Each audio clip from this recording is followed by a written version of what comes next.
that we feel distress, every time we feel difficulty, beloved, remember, God is our refuge and strength. And the word says He is a very present help in trouble. He is a very present help in trouble. And the third point, the Tumani power, is that we need to understand the principle of first action. In 2 Kings 5, 9 and 10 it says, so Naaman came with his horses and with his chariots and stood at the door of the house of Elisha. And Elisha sent a message unto him saying, go and wash in Jordan 7 times. They shall come again to thee, and thou shalt be clean. Now here, Naaman goes to the door of the prophet, and Naaman stands there. And Naaman thought the prophet will come and the prophet will do something. The prophet will call upon the Lord, and he will call upon the fire of God, and I will be healed of leprosy. Naaman thought that the prophet will act because of his title, will act in respect of his title. But God is no respecter of man. God had already shown the prophet. Naaman's healing had to come. He had to die from his pride. He had to let go of his strength. He had to let go things that he thought that's what made him. So beloved, sometimes when we come and ask the Lord will first say, you need to get rid of this. He might say directly, but in this case, Elisha says, go and dip yourself 7 times in Jordan. And Naaman's reaction is, why should I go and dip in this dirty river when I have 2 beautiful rivers in Syria? Why should I come to Israel to be told? And even the man of God did not come and speak to him. His servant came and gave the message. Because Naaman had to die something inside before he could be healed. And then Naaman got all puffed up and puffed up, and he left and he went saying that he will go back to Syria. Then his servants prevailed and said, Master, why don't you do what the man of God says? And the moment Naaman turned around, I think the start of his healing began. And he goes into Jordan. I'm sure he dipped the first time, nothing happened. He dipped the second time, nothing happened. He dipped the third time, nothing happened. He dipped the 4th time, nothing happened. Until he dipped the 7th time. And when he was coming out, everything changed in his skin. So beloved, sometimes we may pray and ask the Lord, and the first time we may not find anything. The second time we won't find anything. But the message of this is, there is a God who reacts when we act. When we act, God reacts. Naaman had to act for God to react. Naaman had to subdue to God's word and to the word that the man of God gave him. He had to bow down before the living God. And he had to act. And the moment he acted, God reacted. In Isaiah 55:7 it says, let the wicked forsake his way and the unrighteous man his thoughts, and let him return unto the Lord, and he will have mercy upon him, and to our God, for he will abundantly pardon. That's what happened to Naaman that day. That's what happened to Naaman that day. So what do you want? Obey or ask for it from the Lord, and He will give. When we ask, He will give a word. I can still remember the first time I came to know the Lord was on 23rd January 1995. Like always happens, it's the wife insistence that we go, because when I was first told, I said, you find your way to heaven, I'll find my way, because there is no joy in the life of being a born again. I said, you don't drink, you don't do anything, and that was my reaction to the beloved uncle who brought the word to us first. And I went in an insistence, but what I went was expecting. At that time, I was expecting God will provide. The only thing I wanted in life at that time was having a house of our own. But the word I got was, when Brother Lalit put his hand upon me and prayed, he said, God is saying, you are very hot-tempered, and if you give your life to Him, God will turn it around. Just like what was told to Naaman. Imagine me hearing that. But thank God, something in my heart was stirred. Something in my heart was stirred to the extent I was working in the Hilton at that time, and we used to go out for about 3 weeks on 2 trade fairs, and I had been in Milan, and there was this soothsayer who used to say things from the reading of the coffee cup. I don't know if you have known that they drink the coffee cup, turn it around, and the way that stays, she reads the future. And everybody was going there, and I was just 1 month walking in the Lord. I did not know at that time, so I also went to hear what this soothsayer said. But praise God, you know what the soothsayer said? The soothsayer said to me, I don't know.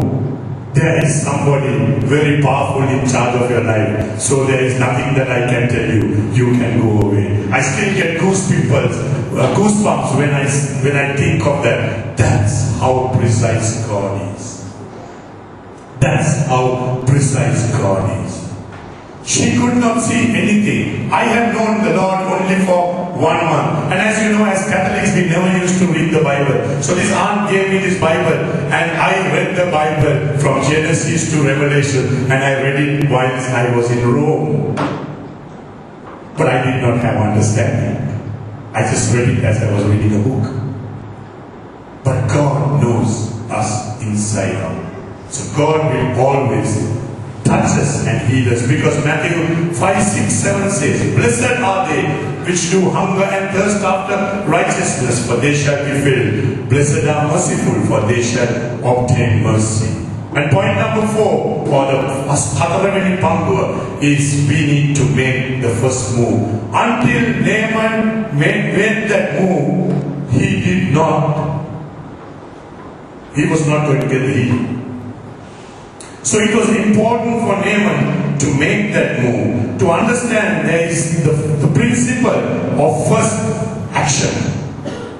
Secondly, is he had to understand to make the first move. 2 Kings 5:14 says, then he went down and dipped himself 7 times in Jordan. And according to the saying of the man of God, and his flesh came again like unto the flesh of a little child, and he was clean.